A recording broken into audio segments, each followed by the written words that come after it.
There. Again. There we go. So we're always talking about steady rest and the like. And so with a Powermatic, you have a duplicator.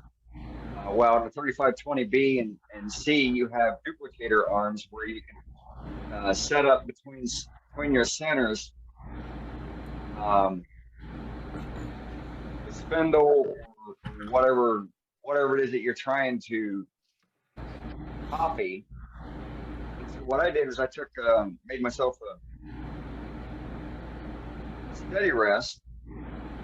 Just used a square block, did a through hole, set in a nut, got a locking mechanism on top, and then this sits against your spindle, which prevents any flex when you're turning. Oh boy, Dane, have you seen Steve Jones's steady rests that he uses? No. He's got a little sort of a round hook thing on there that he sort of just folds over his piece. Oh yeah, yeah, okay. Yeah, I'll see if I can find that and send it to you. Yeah, that'd be great. Yeah. So I found this to be beneficial.